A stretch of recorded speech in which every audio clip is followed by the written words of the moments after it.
আসসালামু আলাইকুম। একটি কবিতা। এই কবিতাটি এতদিন জানতাম যে এটা কাজী নজরুল ইসলামের লেখা। কিন্তু আজ একজন পণ্ডিত ব্যক্তি উনি বললেন যে না, এটা নজরুলের না। এটা জনৈক কবি সাজ্জাদুল ইসলামের লেখা। তো কবিতাটার নাম হচ্ছে বেশ্যা। কবিতাটা পড়ি।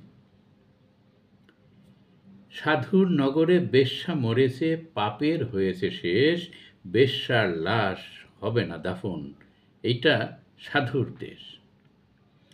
জীবিত বেশ্যা ভোগে তো আচ্ছা, মরিলেই যত দোষ, দাফন কাফন হবে না এখন, সবে করে ফোঁস ফোঁস। বেশ্যা তো ছিল খাস মাল, তোদের রাতের রানী, দিনের বেলায় ভোরু খোঁচকাও, মরিলে দাও না পানি। সাধু সোনামের ভেগ ধরিয়া দেখালি দারুণ খেলা, মুখোশ তোদের খুলবে অচিরেই, আসবে তোদের বেলা। রাতের আধারে বেশ্যার ঘর, স্বর্গ তোদের কাছে, চিনে দিনের আলোতে চিনো না তাহারে, তাকাও না কো লাজে।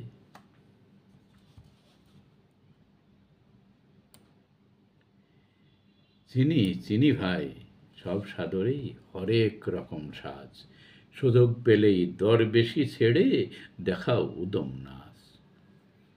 নারী আমাদের মায়ের জাতি, বেশ্যা বানালো কে? ভদ্র সমাজে সতীর ছেলেরা খদ্দের সেজেছে।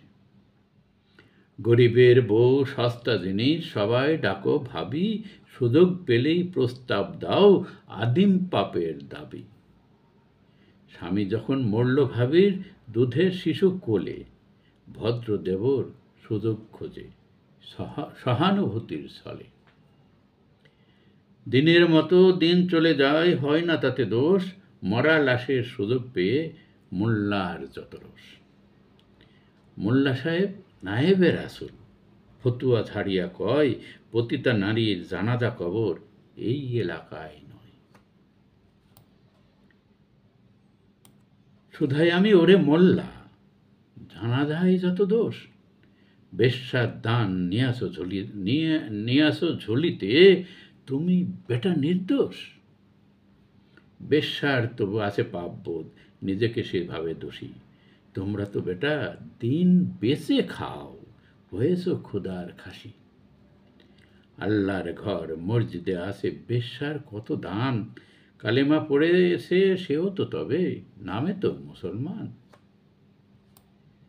বেশ্যা নারী অসৎ যত, পুরুষেরাই সব সৎ।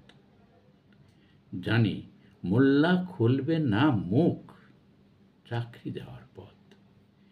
আর কতকাল থাকবি এমন, মুখোশধারীর দল আসবো এবার মশাল নিয়ে, ভাঙতে তোদের কল। সত্যের আলো জ্বলবে যখন, চিনবে তোদের সবে, লেবাসধারী মুখোশ খোলা হবে। এইভাবে আর চালাবি কত ছল চাতুরির খেলা, এসেছেন তিনি, এখন তোদের বিদায় নেবার পালা। Thank you.